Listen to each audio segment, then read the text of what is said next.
प्रिय विद्यार्थियों नमस्कार। हिंदी की ऑनलाइन शिक्षण व्यवस्था में आप सबका हार्दिक अभिनंदन, स्वागत। आज हम अध्ययन करेंगे कक्षा 11 के काव्य खंड मीरा की पदावली। इस पाठ में और मीरा के दो पदों का उल्लेख किया गया है। नरोत्तम दास जी द्वारा दोनों पद संकलित है। इन दोनों पदों के अर्थ और भाव एक एक करके हम समझेंगे। उससे पहले इस पाठ के संबंध में और मीरा के जीवन परिचय के संबंध में हमको कुछ जानकारी होना आवश्यक है, क्योंकि पाठ परिचय और जीवन परिचय से संबंधित भी कुछ प्रश्न हमारी परीक्षाओं में पूछ लिए जाते हैं। तो देखिए, मीरा के जीवन परिचय के कुछ अंश यहाँ स्पर्श किए हैं। मीरा का जन्म कब हुआ? मीरा का जन्म 1498 में कुड़की गांव में हुआ था और इनकी मृत्यु 1546 में हुई। इनकी जो प्रमुख रचनाएं हैं, मीरा पदावली नरसिंह जी का माहेरो इस नाम से प्रसिद्ध हैं। इनके गुरु के संबंध में और ये कहा जाता है कि संत रैदास इनके गुरु है। मीरा का जो बचपन है वो बहुत ही आध्यात्मिक वातावरण में बीता। उसके कारण से जन्म से ही और इनके अंदर भगवान श्री कृष्ण की भक्ति का भाव जागृत हो गया। मीरा सगुण भक्ति धारा की प्रमुख कवयित्री मानी जाती है। कहीं कहीं इनकी भक्ति में निर्गुण का भाव भी दिखाई देता है।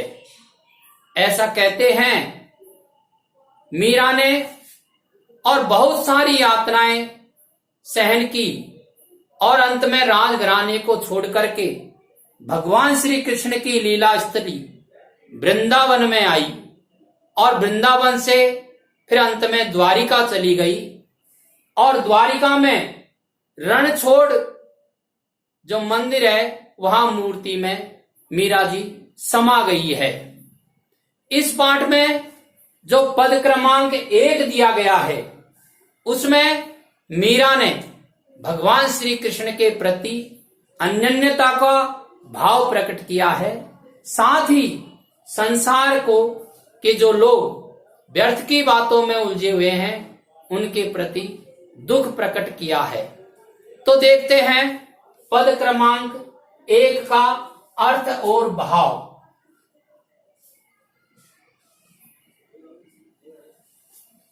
मेरे तो गिरधर गोपाल दूसरा न कोई, जाके सिर मोर मुकुट मेरो पति सोई। छाड़ दई कुल की कानी कहा करिए कोई, संतन डिंग बैठी बैठी लोक लाज खोई। आंसुअन जल सींच सींच प्रेम बेल बोई, अब तो बेली फैल गई आनंद फल हुई। दूध की मथनिया बड़े प्रेम से बिलोई, दधी मती घृत काढ़ लियो डार दई छोई। भगत देख राजी हुई जगत देख रोई, दास मीरा लाल गिरधर तारो अब मोई। मेरे तो गिरधर गोपाल दूसरों न कोई। मीरा जी कहती हैं कि संसार में मेरा दूसरा कोई नहीं है। मेरा तो गिरधर गोपाल, गिरधर यानी गिरिराज पर्वत को धारण करने वाले, गौपाल यानी गौ का पालन करने वाले, ऐसे जो भगवान श्री कृष्ण हैं वो ही मेरे हैं। मेरा दूसरा कोई नहीं है। जाके सिर मोर मुकुट, परिचय दिया है भगवान श्री कृष्ण का कि जिनके सिर पर मोर का मुकुट लगा हुआ है ऐसे श्री कृष्ण ही मेरे पति हैं। पति यानी मेरे स्वामी हैं, मेरे आराध्य हैं, मेरे रक्षक हैं। छाड़ दई कुल की कानी कहा करिए कोई। मीरा जी कहती है कि मैंने तो भगवान श्री कृष्ण के कारण से, और कुल मानी वंश, कानी यानी मर्यादा, मैंने वंश की मर्यादाओं को छोड़ दिया है। अब मेरा कोई क्या कर सकता है? क्या बिगाड़ सकता है। अर्थात अब मुझे कुल का, वंश का, परिवार का किसी प्रकार का भय नहीं है, क्योंकि मैंने वो सब मर्यादाएं छोड़ दी है। संतन ढिंग बैठ बैठ लोक लाज खुई। सांसारिक जो लाज है उसको मैंने खो दिया है। क्या है संसार की लाज? क्या है? राजघराने की जो महिलाएं हैं वो पर पुरुष के साथ बैठ करके और संवाद नहीं करती है, लेकिन मीरा जी कहती है कि मैंने तो संत पुरुषों के साथ में, सज्जन पुरुषों के साथ बैठ बैठ करके उस सांसारिक लाज को छोड़ दिया है। क्यों? क्योंकि संतों के साथ बैठ करके मैंने ज्ञान प्राप्त किया है। क्यों? क्योंकि मीरा का मानना था कि ज्ञान प्राप्त करने से ही मुक्ति प्राप्त होती है। असुवन जल सींच सींच प्रेम बेल बोई। यहां मीरा ने बहुत अच्छी बात बताई है कि मैंने प्रेम रूपी जो बेली है, प्रेम बेल यानी प्रेम रूपी जो बेली है, भगवान श्री कृष्ण के प्रति मेरा जो प्रेम है, वो प्रेम रूपी जो बेल है, उसको मैंने आंसुओं के जल से सींचा है। आंसुअन जल, आंसुओं रूपी जल से, यह रूपक अलंकार है। सींच सींच यानी सींच सींच करके, और इस प्रेम रूपी बेल को मैंने बड़ा किया है। अब तो बेल ही फैल गई। अब तो यह बेल जो है, प्रेम रूपी बेल, ये फैल गई है। अर्थात भगवान श्री कृष्ण के प्रति मेरा जो प्रेम है वो और ज्यादा प्रगाढ़ हो गया है और अधिक सशक्त हो गया है। आनंद फल हुई। अब तो मुझे आनंद रूपी फल की प्राप्ति होगी। आनंद यहां मोक्ष का और परिचायक है। अब तो मुझे मोक्ष रूपी फल प्राप्त होगा। दूध की मथनियां बड़े प्रेम से बिलोई। मीरा जी कहती है मैंने ये जो दूध की मथनियां हैं इसको मैंने बड़े प्रेम के साथ बिलोया है। अर्थात भगवान श्री कृष्ण की जो प्रेम रूपी भक्ति है उसको मैंने बड़े प्रेम के साथ बिलोया है, बड़े प्रेम के साथ मथा है, बड़े प्रेम के साथ मिलाया है। और मथने से, जिस प्रकार से दही को मथने से उसमें से घी निकलता है, इसी प्रकार से मैंने दूध की मथनियां बड़े प्रेम से बिलोई। दधी मती घृत काढ़ लियो डार दही छोई। जिस प्रकार से दही को मथ करके उसमें से घी को निकाल लिया जाता है और छाछ को छोड़ दिया जाता है, उसी प्रकार से मैंने भगवान श्री कृष्ण की भक्ति में से और मैंने जो सार की बात है उनको ग्रहण कर लिया है और जो बेकार की बातें हैं उनको मैंने छोड़ दिया है। भगत देख राजी हुई। मीरा जी कहती है मैं भक्तों को देख करके राजी होती हूं। जगत देख रोई। और इस संसार को देख करके मुझे रोना आता है। क्यों आता है? क्योंकि ये जो संसार है ये व्यर्थ की बातों में उलझा हुआ है। इसलिए ऐसे व्यर्थ की बातों में उलझे हुए संसार को देख करके मुझे रोज आता है। दास मीरा लाल गिरधर।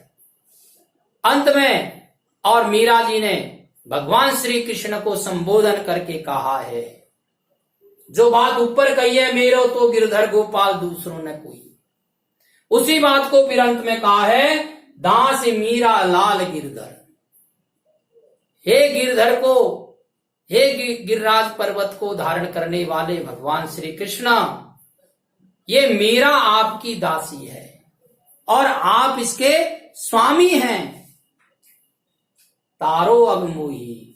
अब तो मेरे को तारो, इस भव से पार लगाओ, मुझे मोक्ष प्रदान करो। इस प्रकार भगवान श्री कृष्ण को संबोधन करके और मीरा ने इस पद में भगवान श्री कृष्ण के प्रति अपनी अनन्यता को और अपने अटूट विश्वास को व्यक्त किया है। अब इस पद से संबंधित जो प्रश्न उत्तर है उनका अध्ययन हम अगले वीडियो में करेंगे। कुछ इसके कठिन शब्द है उनको हम समझ लेते हैं। मोर मुकुट यानी मोर का मुकुट, पति यानी स्वामी,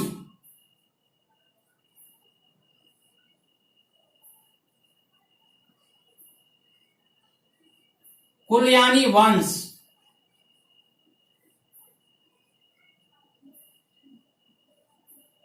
कहानी यानी मर्यादा,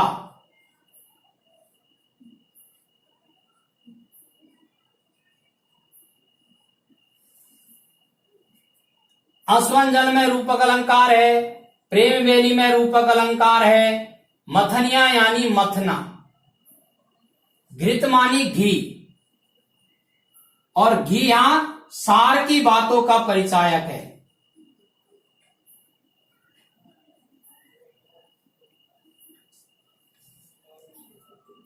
छोई यानी छाछ,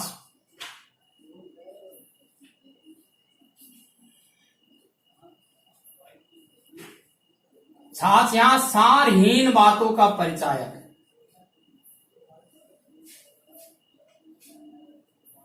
जगत यानी संसार,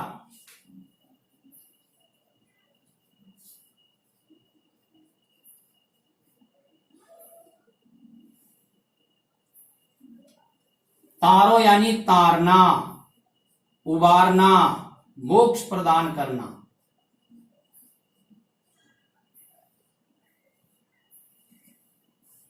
मोर मुकुट, मोर का मुकुट, इसमें तत्पुरुष समास है। असवन जल आंसू रूपी रूप अलंकार है, इसमें रूपक अलंकार है।